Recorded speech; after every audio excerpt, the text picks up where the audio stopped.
our party of people being placed at 10, I mean, at the bottom, has never been someone who will come at the last, at the end of the day. So, but apart from the omen, the spiritual, the hypothesis being said against those numbers, we are also of the view that these are scientific, I mean, the election is going to be a scientific process. The data and science does not suggest that if there's any person who is going to come at the bottom, it is not Dr. Bawumia. If there's anyone who is going to be placed in second position, it's not Dr. Bawumia. There's only one place for Dr. Bawumia, and that's the first spot. And that's the one when you speak to the data. But when you are looking at the numbers, trying to read meaning, the omen of these numbers, it also suggests one other conviction. That is, Bawumia is going to carry the day. He's going to carry the rest of the candidates to the polls. He's going to be the striker, the lead person to score the goal for the NPP at the end of the election in 2024.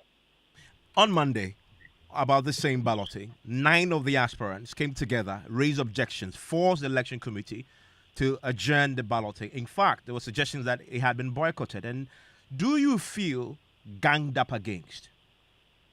You see, we would probably exercise caution in trying to say that we've been against. However, the president believes in party processes, that we have absolute faith in the party doing the right thing. The same machinery won us the election in 2016. That won us the election in 2024. The party machinery is still intact. We believe that at the end of the day, whatever the party decides, whatever next National Council decides, is good for the party. So the vice president never got himself involved in this whole process because he has absolute faith that, look, we cannot destroy the machinery that is going to send us to the election.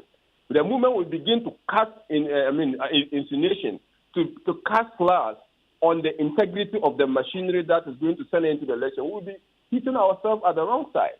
So the vice president stayed away from that particular drama because he believes that party unity is important and that we must always build consensus. At the end of the day, the party took a decision on the balloting. Before that, there was decision being taken about the fact that, the register, all those decisions are aligned with the party aspirations. So we do not want to feel like we are being ganked. By your critics suggest that you stood alone when the other 9 raised questions because, as has been alleged, that the party machinery, the election machinery, the executives are all marshalling the tools. An entire process is being coerced so it can deliver victory for you. You see, when you go to critical decisions at NEC, at National Executive Council meeting, at National Executive Committee meeting, individual positions do not matter. It is the collective decision. So when the issues were put to vote, for instance, you saw that overwhelming majority of the people were on one side, while some 9 people were on the other side. But even if the vice president had added himself to the 9 people, that is still 10 against the whole machinery of the party. So it is only prudent that the vice president aligns himself with what the majority of the people of the MPP believes in. And so to decide not to take part in the decision of the 9 people was to just say that, look, I am with the people, I stand by what the people say, and their representatives at this meeting have stated that they want the election to be carried out in this manner, so I align very much. So the vice president was not deserting them. He was only listening to what the people say and aligning himself to what the people want. And a leader, that is what you should be doing. You have to be a listening leader. Catherine Afeko, so today you received assurances from what I heard earlier from Alan Chamanting and the others. It's safe to assume that you're happy with the assurances you got, and now you have full faith that the process will be free and fair. Yes, Evans, but before we get there, I don't think Mr. Kaderu is being fair to the 9 contestants, because what they express is not drama, but that's just by the way. These are real concerns of contenders in a race for the leadership of our party. Nevertheless, the NEC listened and a general consensus has been reached, and we are all going to agree to the decentralized process, but it is not drama. Yes, we are very, very grateful, and our concerns have been listened to, but elections, nevertheless, regardless of where it's been held, as a contestant in a race and as a participant, you have every right to express your views that it must be free, it must be fair, and there must be transparency. Those are the rights of a contestant. A direct question. So, have you ganged up against Dr. Bawumia? I don't think so. When people are in a race, they are in it to emerge as leaders. So there is no such word as ganging up. But when 9 people think of the same way, I would have wished NEC would have given them a consensus, that they would have listened. That's why we have democracy. There's majority and minority. But nevertheless, it came out and the perception looked as if 9 people spoke, but our party felt it wasn't listened to. So it has nothing to do with ganging up. Their views just converged and they had legitimate concerns. So 9 people didn't meet anywhere. They came out on their own volition individually and they had a concern that was equally on the same level. So it is not ganging up. They are matured, leadership potential people who can become president of this nation. So they have their own mind and they have their own decision to make. It just converged because their concerns were equally same. They were concerned about the decentralized approach to this election. I don't think that's ganging up, Evans. That is just matured people expressing their views on how an election process should be conducted. And it is not drama. I mean, Kabiru, you accept that that description may not be accurate in describing the position expressed by the 9? Okay, if you can come again, please. I mean, you accept the description of drama may not be accurate in describing. I said the vice president did not want to engage in dramas, not in reference to that specific answer, because the view was that the vice president left them alone in the process. But I'll be surprised that if the 9 think that the vice president should not have a mind of his own. So when the vice president decides that he wants to stand alone on a position, I mean, without fear of what the majority of the contestants would think, it is not about being left or leaving them alone or to their fate. That is one thing. I mean, if the use of the word drama is to water down the concerns of the people, I would think that I will always revoke that.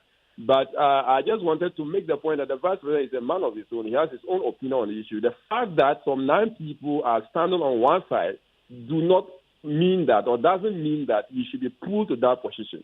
2, the vice president believes that the party is there. The party is basing their decision on sound judgment. The party is going to base the decision based on rational decision-making process. So at the end of the day, if any concerns are raised, he expects those concerns to be discussed. And those people who were at the meeting would tell you that all the issues were exhaustively discussed. They were, in fact, not even by a simple majority. Absolute majority of the people thought that, look, the party processes as they comment should be continued to the letter. So I think that this is where the matter should rest. And I'm happy that at the other end they are agreeing that, look, they have faith in the party. They believe that the party will carry on the process despite the fact that initial concerns have not been addressed. Nonetheless, I sincerely believe that, Mr. Evans, that these people are men of substance. They know what they are doing. And when they raise concerns, the concerns could have some iotas, could have some bits and pieces of proof, and that they want the process to be fair. We all want a free and fair election. Dr. Mahoba don't want to win an election that is marred with scandal, that is going to be marred with the deficiency, because he will be elected to represent the MPP. He doesn't want anyone to feel like the due process was not followed, because he needs everyone to come on board for us to win the 2024 election. Okay. Thank you very much, Dr. Kabiru Mahama, one of the a spokesperson for the Bawumia campaign team, and Catherine Afeku as well, who speaks for the Alan Chamantin campaign team. Thank you, gentleman and lady. I want to bring in quickly the Deputy General Secretary of the MPP, Haruna Mohammed, who joins us right now. Mr. Mohammed, I understand this meeting laid out what the entire process will be going into the superdelegates elections on the 26th of August. What did you tell them? What is the agreement as far as the modalities are concerned? This is what they've been asking for. Thank you very much, Evans. Unfortunately, the party set up the elections committee, and the election committee spokesperson is the deputy majority leader, and the secretariat, that is the General Secretariat, is represented in the committee by the Director of Finance and Administration. I have received briefings from the committee, and what I get to understand is that we had a very good and fruitful discussion among top leadership of our party. These are very gentlemen who have the party at heart, who wants to lead the party for us to have a historic victory in 2024. And I believe that all the agreements that have been reached is what we are going to follow. The next step for us after this balloting is for us to have the publication of the first notice of poll. And Tuesday, that was yesterday, was the day that we would have been doing the notice of poll. Haven't had the balloting today. By close of tomorrow, I believe that the notice of poll will be put, and aspirants will move into the field to canvass for support. I would also want to take this opportunity to thank all the 10 aspirants for that exhibition of maturity and thinking of this party first. And for us to come out today, all of us were laughing, and the media persons were there. And I believe that we are better fostering and also putting force to the multi-party democracy and also internal democratic management. I think that the MPP is the winner. Thank you very much, Mr. Mohammed. He is the Deputy General Secretary of the MPP. If you're listening to us tonight, you've seen and heard about the balloting. What's your take? 055-11-11997 News Night in a minute. Hey, you ever buy credits where you get up to 20% of your money back before? Like I tell you about Vodafone's demo promo. See, anytime you recharge a demo, you get up to 20%, whether it be short code or your Vodafone cash wallet, or you don't use credit transfer to your number or someone else. And now you be high tech, so you don't use my Vodafone app or any payment app. However you do, Vodafone go send you up to 20% cash back into your Vodafone cash account. Who reload here? But then you enter. Top up your airtime with 5 Ghana cedi or more in Vodafone's demo promotion and receive 20% of your money back straight into your Vodafone cash wallet. Recharge and cash out in the Vodafone demo promotion. Vodafone, further together. I've got Bell back and I won't let go. My name is Nana McBrown. Many people think I get what I want anytime because I am popular. No, that is not true. It is because me and Kasano, I like the best, and when I find it, I stick to it. I have found Bell Pack Tea Roll, and I'm stuck with it. It is soft but not weak, strong but not hard. It is just perfect. Bell Pack Tea Roll is smooth and gentle on the skin. Same as Bell Pack Kitchen Towel. It cleans in one wipe. You can soak, squeeze, and clean again. One Bell Pack Kitchen Towel lasts longer and saves you money. It's time you switch to Bell Pack today and experience the perfect paper tissue. Say pocket tissue, table napkins, tea roll, and a kitchen towel. Bell Pack is simply the best. Bell Pack, just perfect. To be a Bell Pack distributor, call 055-11-44400. Another quality product from Bell Aqua. Nothing feels so good like Bell Pack.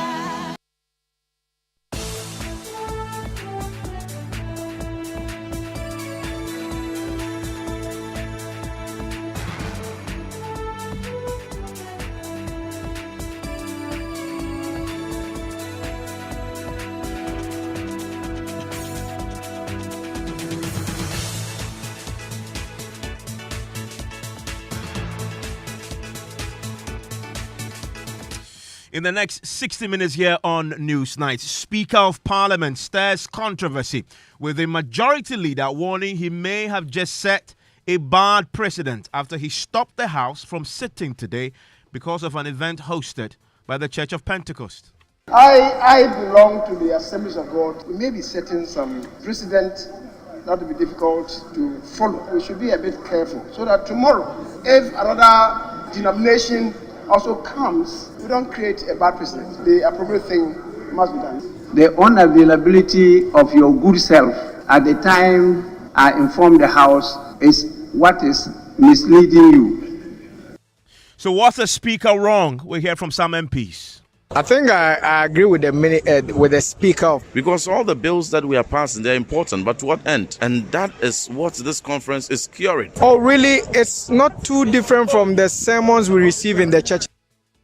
Also tonight, lawyers for Asin North MP James Dachikwesin say he is not getting a fair trial as his latest push to put his trial on hold fails yet again. His hands are being tied at the back and thrown into a boxing ring. He thinks that when disclosures have not been fully made, the trial cannot proceed. The Attorney General's office disagrees and has vowed to scale any legal hurdle set in motion to delay the case. We're not in court to talk law, talk sentiment. And we must also take it that the court is not meant for sophistry. You may want to put up all the intelligent and nice, whatever, but we must stick to the law. And this is what we've been doing. Every single document that we have, we've given to them. Whatever step that they take, the state is ready. Follow them. Also tonight, Public Accounts Committee gets tough on Cocoa Board as it gives it 2 weeks to submit its audited report on cocoa roads. I'm using these powers to demand for that document. This is a committee of parliament. This is a constitution that gives us that power. So we wanted to give us that report. Whether it has been submitted somewhere or not, we are demanding it. Mr. Chairman, thank you. We are going to work on it. Well, we'll give it 2 weeks. But is it a case of witch hunting by the minority side on the committee? Entities come here and their financials are better. I hear the chairman telling them, you've done well, you can do better. So it is not witch hunting. It is just to find a solution to a problem that affects everybody in this country. And in business, World Bank describes Ghana's projected recovery from 2025 as interesting for a country that is undergoing some structural challenges. In sports, former Black Stars head coaches Siki Akono and Milovan Riva still yet to be paid over 15 months after their respective dismissals. And nearly 2 years after suspension of road tolls across the country, we turn the spotlight on how some of the abandoned toll booths have been turned into living spaces for squatters. You want to stay with us for that and more here on News Night 055 1111997. My name is Evan Spencer.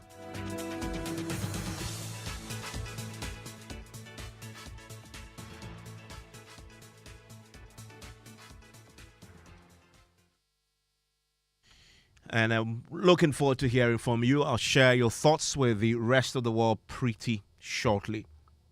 But let's start in Parliament, where Alban Bagbin has stirred controversy after he stopped the House from sitting today because of an event hosted by the Church of Pentecost.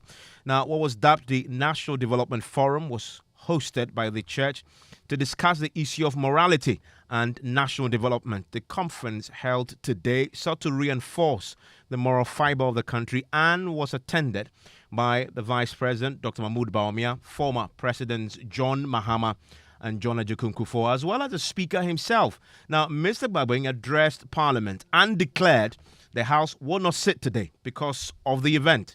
Now, scheduled business of the House was forced to adjourn. That declaration was challenged by the Majority Leader, Osechi Mensah-Bonsu, who warned it sets a bad precedent. Listen to the Speaker's justification.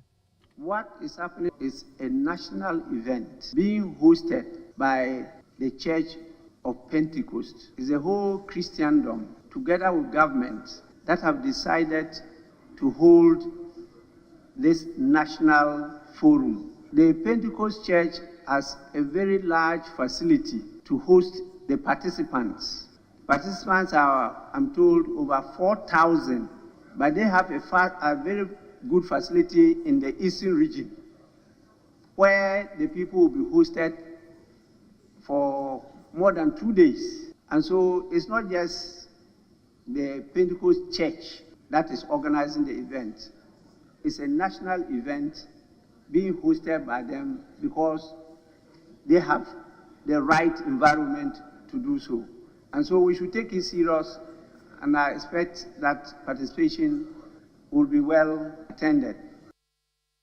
Parliamentary correspondent Kweku Asante joins us on Zoom right now. Kweku, we just heard the Speaker's justification, but the Majority Leader wasn't buying it, was he?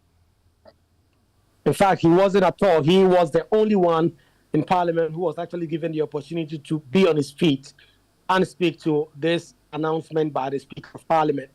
He said that there's a precedent that is being set, and that if this continues, other churches can also come up and say they are holding national events and will demand same from Parliament. To which Parliament should not sit, and that MPs are all invited to be at this event. He was concerned that, first and foremost, there are not being an official communication to the House The Speaker of Parliament said, well, he had already officially communicated out to the House and led to some sort of a banter between him and the Speaker on the floor. Let's listen.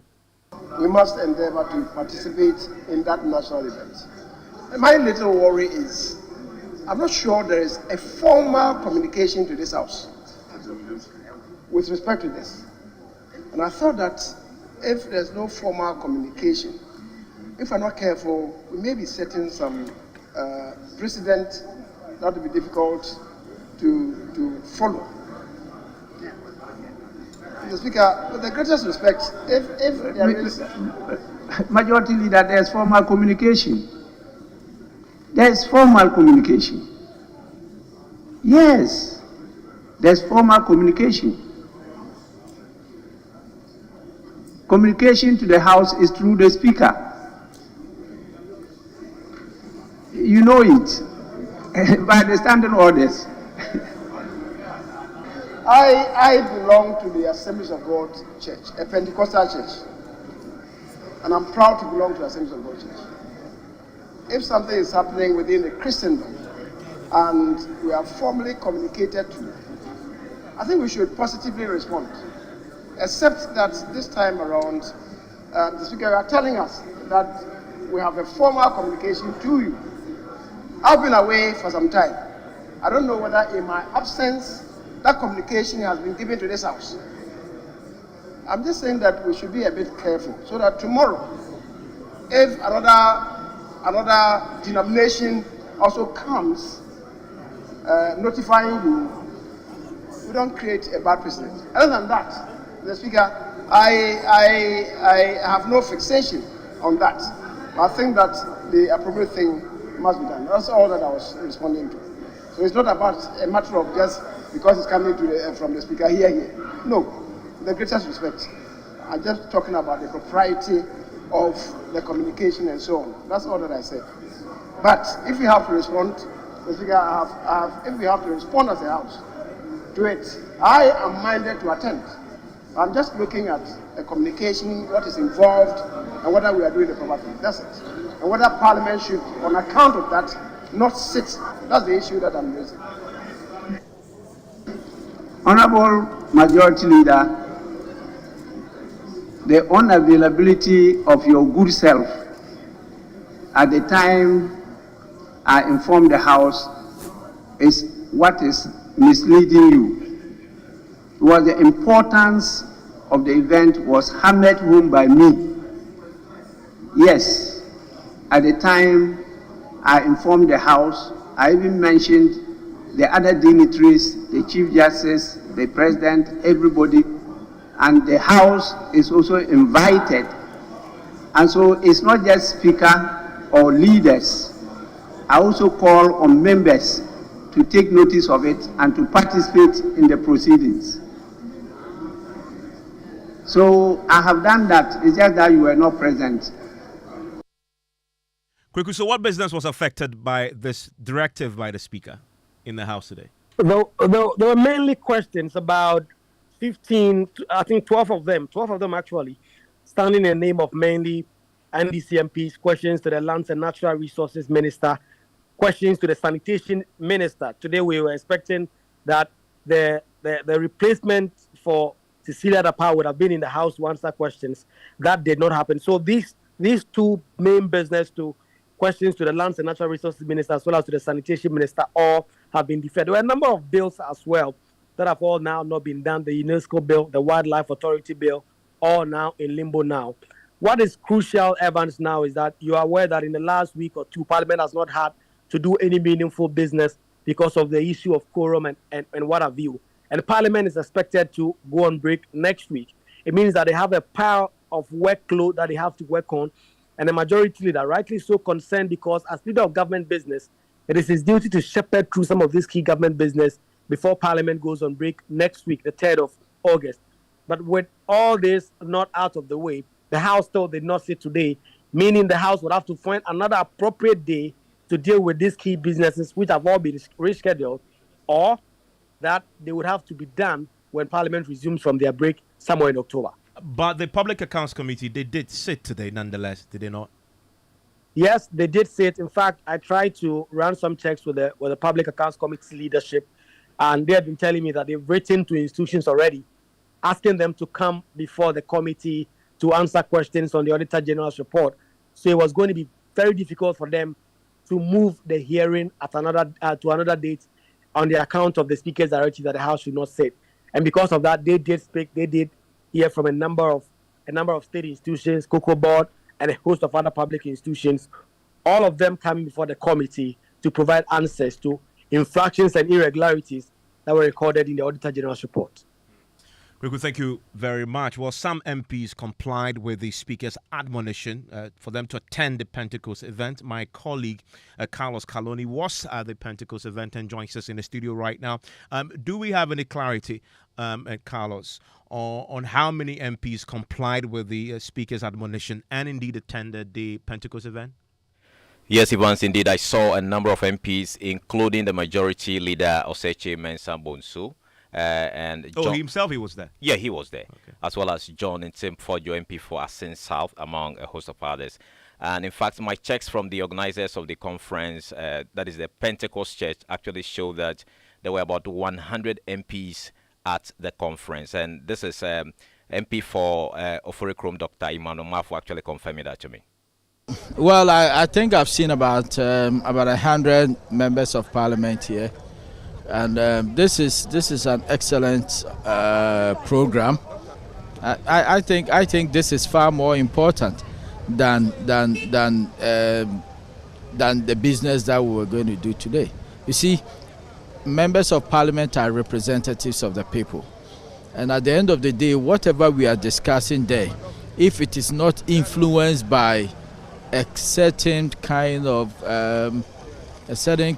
virtue, and it's not moved by a passion to do things in the interest of the people, then whatever we do there may not inure to the benefit of the people.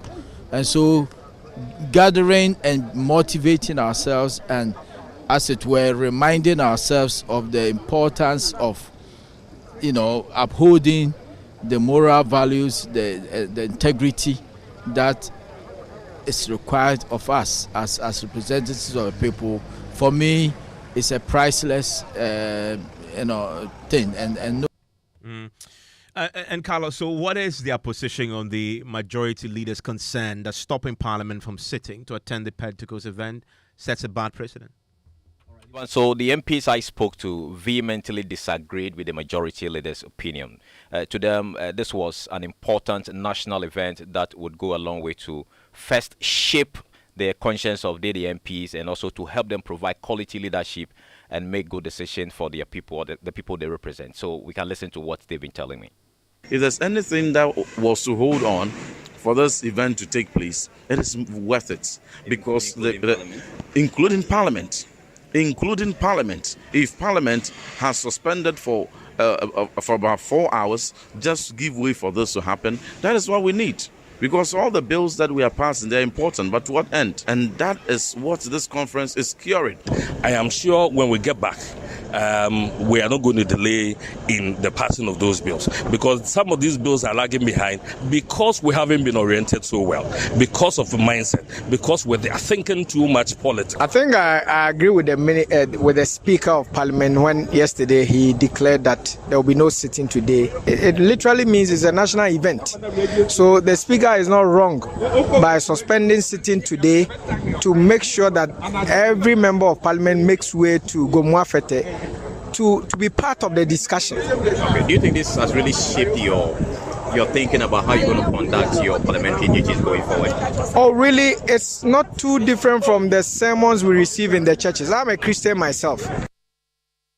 Well, as far as the event itself goes, we heard today from the former presidents, two of them, John Kufuor, John Mahama. We also heard from Vice President Dr. Mahmoud Bawumia and the Speaker himself. Carlos, stay with me. I'll come to you pretty shortly. So we talk about what they've been saying today at that event. But let's bring in Dr. Rashid Draman with the Africa Parliamentary Center. Joins us right now on the line. Also, Patrick Boachi Yadom is MP for Boise East. He was at this particular event as well. Dr. Rashid, Draman, we heard from the majority leader raising the issue that this is a church event for a particular denomination. Do you agree with him that a decision by the speaker to call off sitting for the event sets a bad precedent?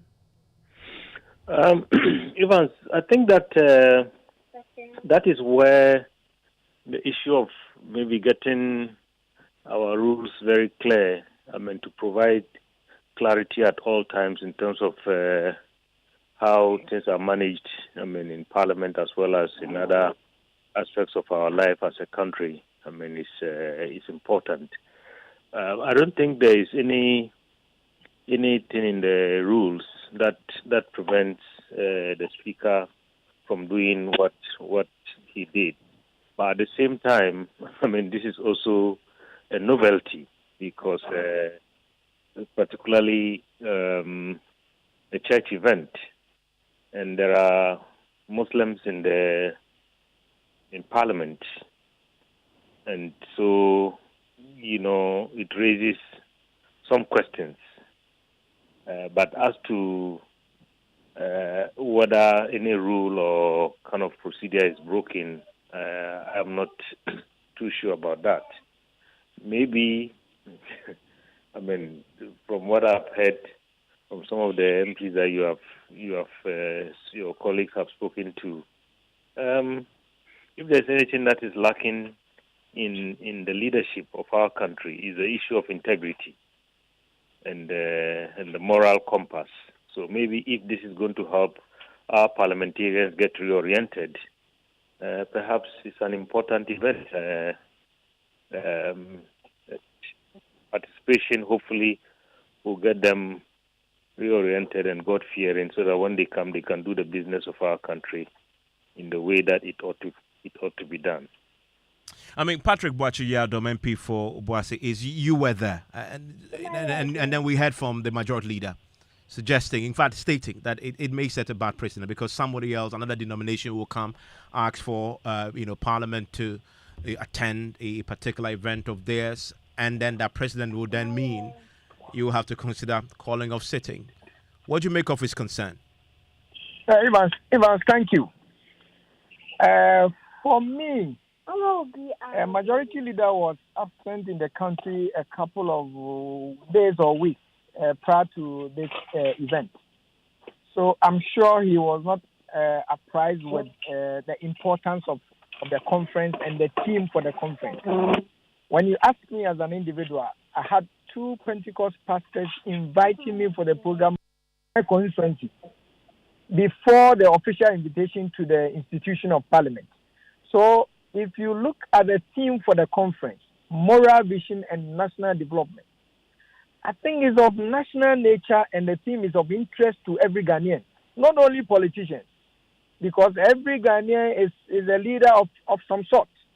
So I think it's crucial and it was necessary we attend and benefit from the discussions that happened today. So tell me, what's your benefit today, specifically to yourself?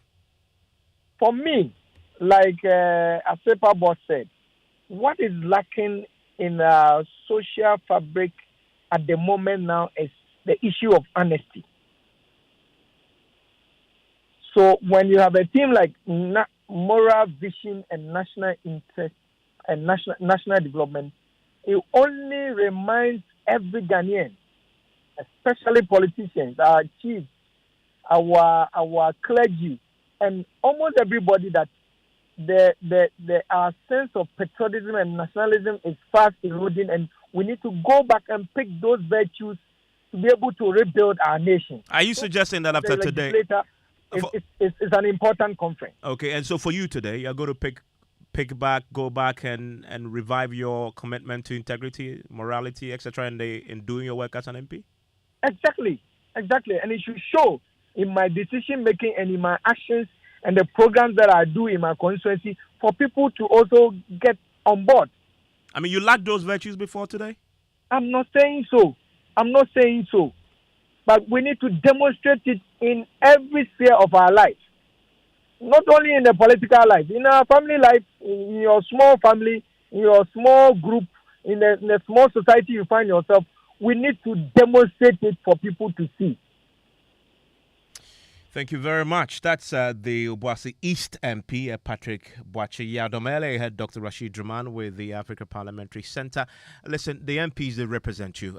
Tell me what you make of what you've just had there and their participation in this particular conference. And indeed, at this particular forum, the former President John Mahama spoke, and he was unhappy that society tends to worship individuals with questionable wealth. We are faced with an erosion of our traditional values and westernization of our societies and the adoption of alien cultures imported from elsewhere. And so the question one might ask is, what happened to our value of cleanliness? Why are cities so dirty? When we were children growing up, we all woke up early in the morning to sweep around our compound houses. What happened to that ethic? What happened to our abhorrence of greed and theft? Why do we celebrate persons who today are wealthy with dubious sources of income, and yet society is not concerned about what the source of income is, and it's only about the person's wealth? Ethics have a direct impact on national development. Former President John Kufuor is unhappy with the insults and personal attacks in the political space. You don't talk morality without talking humanity. So you come up with ways and means to enable the people generally to contribute to find the way forward towards developing our nation without the biases and, if you like, the unkindness that we tend to display to each other, even as we try to develop our country. Well, you may have guessed by now that the Speaker of Parliament himself, Aban Babwin, was there and he got an opportunity to speak. He was emphatic that leadership without integrity will fail. Effective leadership requires integrity. As leaders, particularly political leaders, we must be willing to be held accountable for our actions and inactions. We must conduct ourselves in a manner that is beyond the behavior of Pompey's wife. That is beyond reproach. And we must uphold the highest standards of ethics and morality. That is what I believe this conference seeks to achieve. Well, Vice President Dr. Mahmoud Bawumia crowned it all, and for him, government interventions sometimes lead to good moral outcomes. If you cannot, for example, because we are now linking the births and deaths registry with the National Identification Authority and the Ghana Health Service, it's no longer possible to go and lie about your age because you will be caught. It used to be possible to lie about your age. It is no longer possible now because the interactions with the various systems will reveal what is correct. We have also digitalized the operations of many government institutions, and in the process, we have reduced corruption in those institutions. I mean, we at the ports, for example, we've instituted a paperless port system. One of the interesting things about the implementation of the paperless port system was the resistance of the customs officers when we wanted to make the operations paperless. The officers on day one, the first day of the operations of the paperless port system, some of them organized demonstrations against the system because they did not want the system to work. But we persisted and the system is working. And that was the Vice President speaking today at that Pentecost event. Talk about morality, nation building, and other very important matters that caused the Speaker to stop sitting in the House today for the entire House to attend that particular forum. Of course, with some controversy, as you've heard the majority leader raising issues that he may set about President. Many of you have joined us with your thoughts on this. This one from BB from DC says, if your local church where all eyes on you cannot change you, how will the larger National Congress change that? And on the subject still, this was Evans Minorities has made it clear, the government, that until they stop persecuting their members, they won't cooperate with them. So we should blame government for making parliamentary business a standstill. Also on the subject of the balloting tonight within the New Patriotic Party for positions on the ballot paper as they approach the Super Delegates Conference. Nana Kwama says the Vice President, Alhaji Mahmoud Bawumia, is number 10 on the ballot paper. I believe the delegates will change his position to the top in the super delegates elections. A few of your comments there. You're still live. Your News 90 on Joy 99.7 FM. I want to take you to the courts now, where lawyers for Asin North MP James Achikwesin say he's not getting a fair trial. This is their reaction to their latest setback in an attempt to halt the trial yet again. Now, they had urged the court to refer an aspect of the case to the Supreme Court for interpretation. The court, however, disagreed and dismissed this request, now leaving lawyers with no choice but to question the state of affairs. Legal affairs correspondent Joseph Akable is on Zoom with me right now. Tell us a bit more about this application. We understand the AG, in an unusual move, withdrew documents that had been filed and argued on points of law because Mr. Kweson's lawyers needed an adjournment to file additional processes. Yes, Evans. And so this whole application centered around Article 19(1) of Ghana's Constitution. This provision states that a person charged with a criminal offense shall be given a fair hearing within a reasonable time by a court. Lawyers for Mr. Kweson say that first, because they have asked for some documents which they believe to be in the possession of the prosecution, which has not been made available to them, plus the fact that despite not having those documents, they are still required to come to court day to day in view of his role as a member of parliament, meant that he was not getting a fair hearing within a reasonable time as the Constitution provides. And so they asked that this matter be referred to the Supreme Court for interpretation. The AG had filed responses to those processes, but the lawyers informed the court that they want to respond to what the AG had filed. And so they should be given some time, an adjournment for that to be done. And so the court wanted to adjourn proceedings to tomorrow.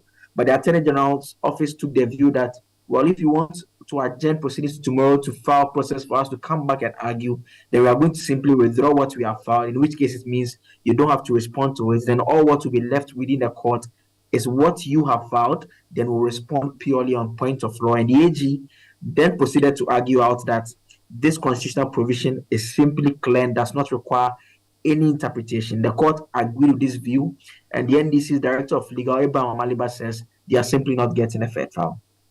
What I can tell you is that he's satisfied with the work of his lawyers. He knows that his lawyers are doing all that they can to give him representation which is of qualitative effect. So as for what the judges do, we'll leave it to the judges, and we'll leave it to the good people of this country to look at. But I can tell you that he's more than satisfied with the work of his lawyers. I mean, at the core of the application has been the issue of a fair trial. Does he believe he's getting a fair trial? He doesn't believe that at all. He thinks that his hands are being tied at the back and thrown into a boxing ring. He thinks that when disclosures have not been fully made, the trial cannot proceed. So for the court to think that half disclosure is enough for him to continue with his trial smacks of tying somebody's hand and throwing him into the boxing ring. I mean, the other issue that came up has to do with his representation of the people of Asin North. I mean, we know that for more than a year he was injuncted. He's come back and obviously has to be coming and spending lots of days in the court. That definitely must also be an issue of concern to him as well. In fact, it must be a concern to the good people of Ghana that here is a man who has been voted to represent his people, yet the Attorney General thinks that this man should be spending his time in court and not representing his people. Clearly, you can see a calculated attempt on the part of the state to ensure that the people of Asin North are not represented. And this anger that they are putting into the people of Asin North will replicate in all over the country. And come 2024, they will see their own backs. And what's the AG's response to all that? I mean, Deputy Attorney General Alfred Payabwa disagrees strongly. He says they are losing their applications all around because they are not talking law, and the AG's office is talking law and ready to argue law anytime an issue comes up. We disagree with them. We are in a court of law. They filed various processes. You can count. All the applications they filed, they've lost. Why? Because they were not in court to talk law, but to talk sentiments. And we must also take it that the court is not meant for sophistry. You may want to put up all the intelligent and nice, whatever, but but we must stick to the law. And that's what we've been doing. Today, as they may be happy that we've agenda matter. Friday will be in court. Whatever step that they take, the state is ready to follow them. We are always a step ahead of them because today you saw what happened. They wanted an adjournment because they didn't want to move the motion. But he said, fine, we are ready with the law, but even not the facts. We stuck with the law and we got the results.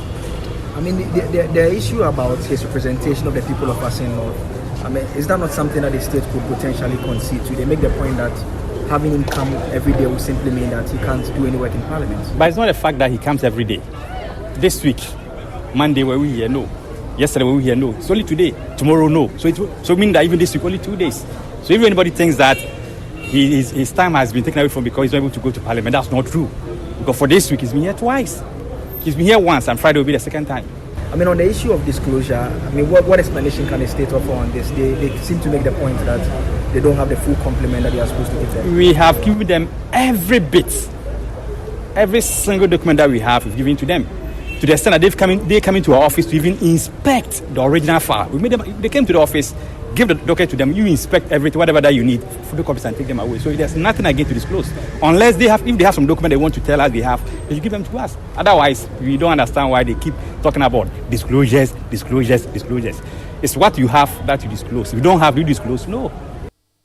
And Joseph, there's more legal battle ahead now at the Supreme Court too. Yes. So the lawyers will be moving an application at the Supreme Court asking that the court puts the trial on hold at the lower courts just because of this issue of whether the prosecution has complied with the disclosure rules that have been stated by the Supreme Court and by the practice directions. Then Friday, they'll come back to the High Court. So it depends on what will happen tomorrow at the Supreme Court. That will determine what may happen on Friday, Evans. Joseph, thank you very much. You're still live here on News 90s on Joy 99.7 FM. When we return, we'll take you back into the election headquarters as we begin our official build-up to the MPP Super Delegates Congress later next month.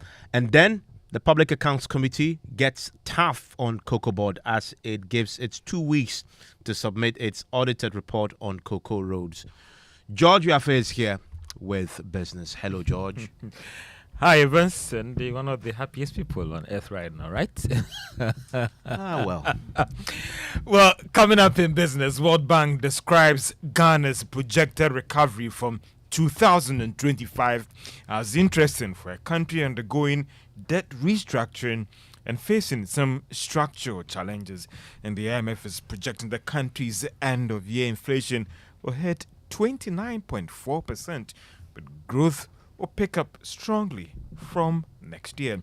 The business news on Newsnight is brought to you by MTN Business. Welcome to the new world of business. Allianz Life and Ghana Pay. Doing gets you learning. Learning starts you wondering. Wondering triggers thinking. Thinking becomes planning. Planning evolves to trying.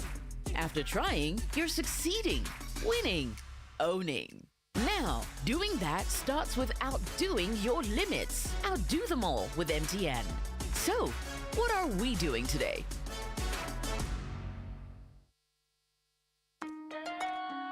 Son, we are so proud of you for setting up this hospital. I really love those hospital beds and waiting chairs. By the way, did you import them? No, Dad, I didn't. I actually got them from Kindle Books and Stationery right here in Ghana. Wow. We also bought our office supplies, safes, executive desks and chairs from Kingdom, and they gave us expert advice on how to set up our office. Guys, that makes 3 of us. I also got our sofa and bedroom sets, plus our dining hall furniture for our new home from Kingdom. Wow, Mom, that makes 4 of us. I usually get my stationery items from Kingdom. And my teacher also mentioned that our classroom furniture was provided by Kingdom. So there you have it. Whenever you're thinking about setting up an office or acquiring furniture for your home, etc., Kingdom Books and Stationery should be your first point of call. With over 40 years experience in the industry, we stock and supply a wide variety of globally sourced office and home furniture, stationery and equipment. Visit our head office, Osu Akwaje, or our office near the Osu Stadium. We're also in Tema Committee 1, opposite Olam SHF, Kumasi KNUST Campus, UCC Cape Coast, and now at the Marina Mall, Airport City. Or call us 0302 764101, 764209, or 762792. Visit our website www.kingdomgh.com.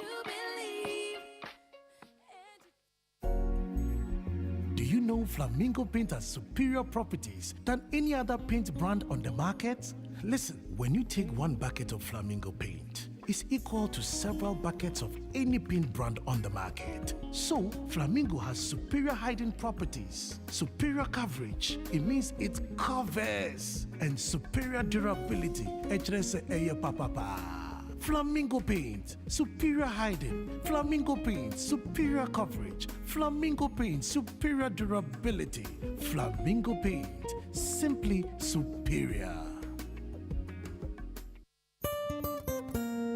No matter your water needs, Syntex has it all. Syntex tank was first to introduce double layer tank, and now you can have as many layers as you want. Syntex tank was first to introduce white inner layer tanks in Ghana, and now introduces the customer specs order, which will let you order any color and size you want. Syntex tanks gives you the biggest warranty of 7 years, which no other tank gives you. So whatever your water consumption, size of project, or demand, choose Syntex tank. Syntex tank, stress-free. Syntex tank, reliable. Syntex tank, maximum guarantee. Call 0244 335 168, Kumasi 0505 555 666, or visit syntexgh.com.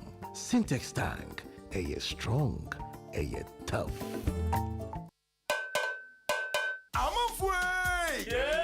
Media Sambisana Moa. It's your Ratiano, Moo, I panic to be fit no more put on Pemon Yacono. Eh, Quabna. No Moo wants to be just my member in that day. And the crow, corporate to me, number don't be so you super accident ever. I didn't abandon the Braille. Who see it in a mobile, some man I want it. Sir, I need now could you soon use super accident Chaco. Then dear, a mouse, and we are creating fit of that. No, what you ask you, my mother feel you. Could you? Yeah. Pepsodent Heba and a Pepsodent Charcoal. A baby, you're gonna natural. FDIJ Trading Katuyatu. Whether I'm passing by the food market, visiting the salon, or filling up my tank for a spontaneous adventure with old friends in a new city, when asked, cash or card, it's always card for me. I switched from cash to card for all my payments with MasterCard. Now I get to do what I enjoy with ease. Switch from cash to card for all your payments with MasterCard. MasterCard, the secure and convenient way to pay. You're welcome back to Business on Newsnight. Now, the World Bank has described as interesting the projected economic recovery for Ghana from 2025. The bank has indicated that the country, for a country that is undertaking debt exchange program and structural reforms, it should have taken a longer time for the economy to even stabilize. Let's hear from the acting country director of the World Bank, Aurelio Cruz, who has been speaking to the BBC. Ghana still has a lot going for it, so the potential of Ghana is still there, and that's why we anticipate this recovery to take shape once the brunt of the adjustment has been done and its effects start waning. We think that it may not recover entirely to its potential, which we model to be more around 6.5 or even higher, but nonetheless, 2025 should be that turning point when things get better, including for ordinary Ghanaians. I think if you study the episodes of countries that have gone through debt restructuring, you would find few countries that have actually recovered, in lesser amounts of time than what we're projecting. This is a very difficult time, and Ghana, as you know, is not only facing fallout of this debt restructuring process, but also contending with other significant challenges, including very high inflation, which for some time will require tight monetary policy. Aurelio Cruz is the acting country director of the World Bank, speaking to the BBC. Inflation rate is projected to decline further in the coming months from its current high levels to reach 29.4% by the end of this year. Well, that's the projection coming from the IMF, if that is anything to go by in its latest World Economic Outlook report. There is more in this report. Ghana's inflation rate is currently pegged at 42.5% ending June this year. This is coming after going up marginally over the past 2 months. This is due to the rising food prices and high import inflation. There have been concerns that the sharp reduction that we witnessed in the first quarter of this year might be ending, but it appears the IMF is quite optimistic about the outlook. The fund, in its latest economic outlook report, is projecting that Ghana will end the year with an inflation rate of 29.4%. This has been influenced by the onset of the harvest season as well as the Bank of Ghana's decision to continue with its policy rate tightening in the coming months before the end of this year. Bank of Ghana governor at the MPC meeting maintained that the central bank will not hesitate to hike the rate if it sees inflation rates going up in the coming month, as it will take steps to bring the rate under control. Meanwhile, the IMF is projecting that the growth rate for Ghana will pick up strongly to reach almost 3% by the end of 2024. This is coming after the IMF maintained that it expects growth to slow to hit 1.6% this year. Some analysts are linking the expected growth to the reforms that government is undertaking under the IMF program. It is a business desk report. Now, Standard Chartered Bank is attributing its strong numbers for the first half of this year to robust business model and clear strategy. Chairman of Standard Chartered Bank, Ebenezer Chumasanti, disclosed this at the bank's annual general meeting in Accra today. He added that they will focus on opportunities that exist to take advantage of technology to open up to new opportunities. Standard Chartered Bank recorded significant leap in its profits for the first half of this year. It reached 486 million Ghana cedis ending June this year, representing a significant jump from what it posted in the same period for last year. Meanwhile, Standard Chartered Bank has affirmed that it remains committed to Ghana and will continue to support its clients to drive the recovery of the economy. Chief Executive of the bank, Master Neti, also gave the assurance when she addressed shareholders at the bank's annual general meeting today. Now, founder of defunct UT Bank, Prince Kobiamabing, is urging businesses to be innovative in adapting to changes happening in the country to remain afloat. According to him, it's critical for businesses to adapt to these changes in the economy whilst upholding strict business principles. He was speaking at the launch of the 25th anniversary of tech firm Fairgreen Ghana. It requires discipline from the start. You have a right vision and you have a clear mission, what you're going to supply and what you're going to do. And you have to also be innovative and adaptive to the economy. Culture is everything. You know, we have cultures in our environment that are very negative when it comes to developing companies. I think the culture is so important because if you don't, I see a lot of Ghanaian companies, the workers are interested in the clients more than the company. So you give a worker a little bit of tip and he or she will steal from the very company he's working for to the benefit of the client because of the small tip that you give. And it's quite rampant in Ghana. And companies should strive at creating this bond within a family, sharing the vision, where they're going to go and caring for each other so the interests of the workers are aligned to the interests of the company. Founder of defunct UT Bank, Prince Kofi Amoabeng. Government technical and vocational education and training initiative should be more practical to support the creation of jobs. That's according to the president of the Kimbu Old Student Association, Engineer Joseph Odei. He spoke to Joy Business at the press launch of the 150 years anniversary celebration of the school. When we were here in the 80s, we had a lot of workshops taking care of woodwork, metalwork, electrical installation and things like that. And I think this has really gone down. But with the introduction of the TVET concept, we are hoping that the country will leapfrog. Engineer Joseph Odei is president of the Kimbu Old Students Association. To the stock market, GGBA was the biggest gainer at the end of trading, going up by 23 pesos to close at 2 Ghana cedis, 55 pesos. Societe General was also up by 6 pesos to hit 73 pesos. Total Energies also recorded a 2 pesos up to close at 6 Ghana cedis, 72 pesos. And that's all for business on Newsnight. Back to you, Evans.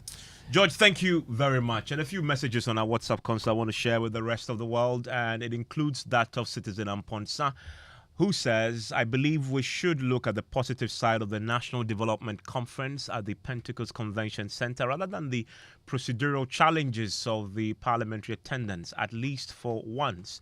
The whole of Ghana, the various stakeholders were around at this conference to share their thoughts. Morality will reign in Ghana to impact national development, he says. And another one, talking about morality, has an interesting spin on this. It says it is immoral for the Speaker of Parliament not to ask Mr. Kwesi to refund what he has been paid before his re-election. After all, the Supreme Court has also asked that his name be expunged from the records of Parliament before his re-election. A few of your thoughts there, here on your election headquarters.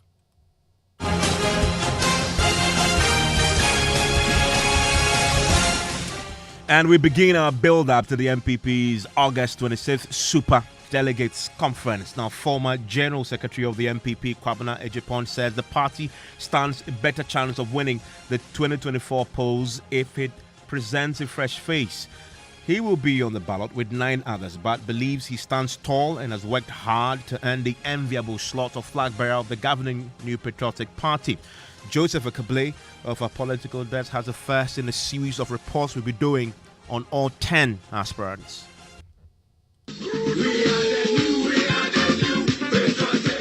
Kwabena J. Japon is not new to the MPP flag bearer race. He was part of 17 aspirants who sought to lead the party into the 2008 polls. We, the MPP, are the tradition that believes in creating a world of plenty. We must all be determined to make this country that shining example that all Africans were proud to say is on this our continent. He only managed 9 votes, representing 0.4% of the votes cast. His membership of the party goes as far back as its early days, when he played an active role in the campaign of presidential candidates Albert Edubuahi and John Agyekum Kufuor in 1992 and 1996. I humbly submit, I, Kwabena J. Ejipon, offer the hope of a fresh start for Ghana. It is a matter of public record that I've always availed myself to this tradition. More importantly, for example, in the run-up to the 1992 election, under the Rawlings dictatorship, when it was life-risking to be associated with the MPP. I'm not a newcomer. I did not join our great tradition midstream after the danger abated. I have served this party right from the get-go and in many capacities. I was there when it mattered most and also when the party was at the peak of its glory.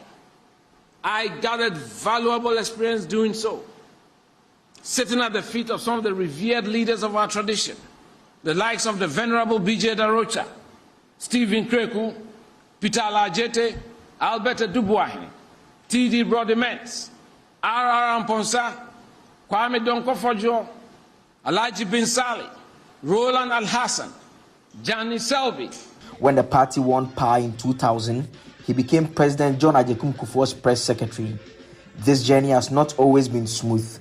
Despite successfully winning the party's general secretary position in 2014, he was later suspended. This suspension has since been set aside and is back seeking to lead again. He believes the MPP needs a new face. Our party, the MPP, cannot afford to put forward those who led us to this state. I want to repeat myself. Our party, the MPP, therefore, cannot afford to put forward those who led us to this state and expect Ghanaians to embrace them during the 2024 election. We need a new face, a pair of clean hands, a leader to reconnect with our base and earn the trust of Ghanaians. Mr. Japon is promising a lean and all-inclusive government if given the nod. To send a strong signal. It's not about the quantum of money you save by downsizing the government, but the moral message you send to the Ghanaian people that you are serious about what you're doing. Cut down the government pecs. In Ghana right now, it appears people enjoy government pecs more than the work that they are supposed to do. The 61-year-old engineer and former sports broadcaster will be back on the ballot on August 26 when the Super Delegates Conference takes place. May God help us all, and may God bless our homeland, Ghana. Thank you very much for your attention.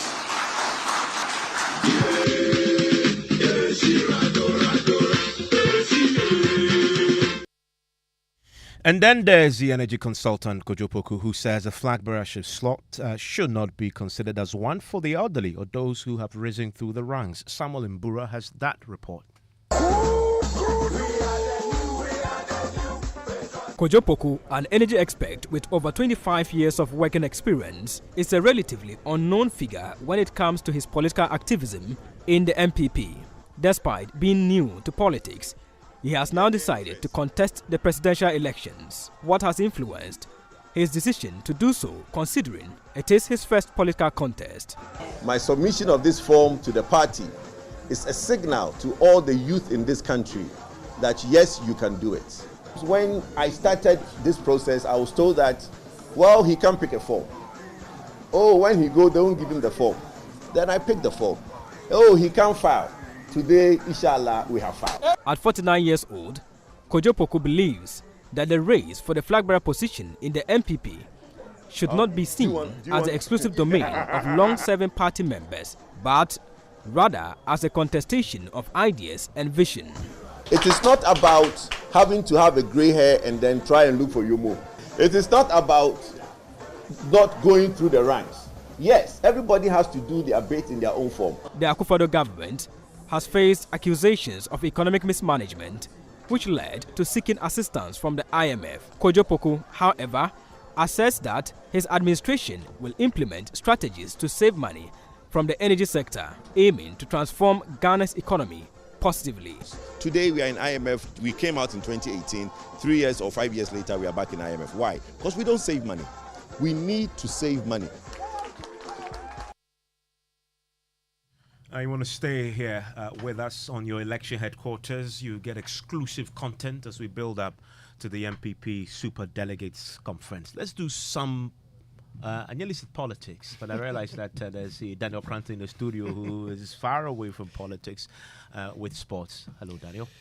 Hi, Evans, and sports is brought to you by Pepsodent Herbal in Chaco. Pepsodent, every smile matters. Now, the sports minister, Mustafa Yusuf, has confirmed his ministry still owes former Black Stars head coaches Milovan Rajevac and CK Akono arrears for their time with the national team. Rajevac was appointed as head coach of the senior national team back in September 2021 during the 2022 World Cup qualifiers after CK Akono was sacked just 2 games into the series.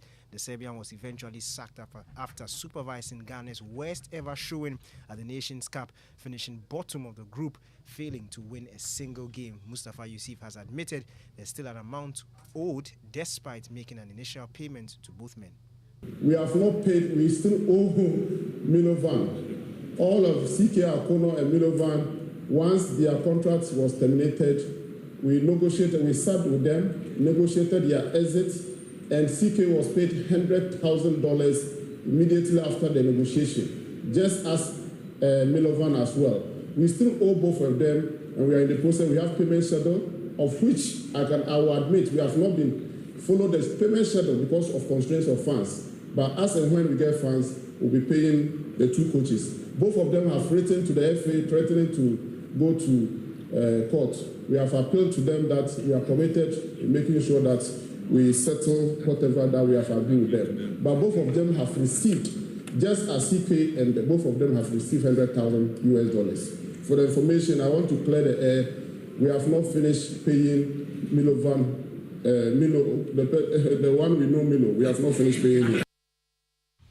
You're the sports minister, Mustafa Yusuf, speaking there. Evans, I know you're a big athletics fan. I am. Yes, today we'll bring to you a special edition of PM Express on the Joy News channel from 8:30. It's a preview to Ghana's participation at Budapest 2023. That's the World Championships. It will be hosted by Fentu Tahiru Fentu, and with the likes of Deborah Akwa, who is a Ghanaian athlete, our very own George Ajudinya, who will be on the panel also, and Bao Fusini, who is the CEO of the Ghana Athletics Association. So you don't want to miss that. Something fresh on PM Express later tonight. Now, since the suspension of road tolls in November 2021, many of the booths have become they've deteriorated at a very fast pace. Now, to make matters worse, some of the booths have been turned into comfortable living spaces for squatters. Carlos Kaloni was at the Shaiman Toll Plaza and reports. Since the decommissioning of toll booths across the country, many of such toll booths have become a pale shadow of themselves. One of such toll booths is the one here at the Ashaiman toll booth. It has become the bedroom for many miscreants. And so this one, for instance, has no lock. As you can see, it's open ajar. We will go inside to look at the state of this very place. Now, as you can see we see this place has become like a sleeping place for someone who we are told comes here from time to time. You can see the person's dress or shirt on the bed. And then if we look beneath here, you can see the mosquito coil that he burns. Now, he leaves it this way, and he goes out and comes back as and when he likes. I'm a newspaper seller. So when I come here, I saw a gentleman coming from the toll booths inside. He says, okay, they say they should use it as a toilet and other, but he uses it as it's in this in room. Then he come out, then piss, then he go out. For what he's doing there, I don't know. Then every time, then he come back, then he come and sleep. Because they say they should use it as a toilet and we need this thing room, but the guy is using it as this thing in bedroom. He to sleep there early morning. I send newspaper, so I was here 6 o'clock to 6:30, and I saw him coming out of the room. Well, Carlos Caloni filed that particular report. You can catch that report. It's on social media platforms, on YouTube and Facebook as well. Also, one other story you can catch on myjoyonline.com is a story that came up before the Public Accounts Committee, which is tonight giving COCOBOD 2 weeks to submit its audited report on cocoa roads. This report will explain the contracts awarded by COCOBOD for cocoa roads, their status, and payment made to contractors. Just log on to myjoyonline.com for the very latest on that. That's it for Newsnight tonight. Enjoy the rest of your evening.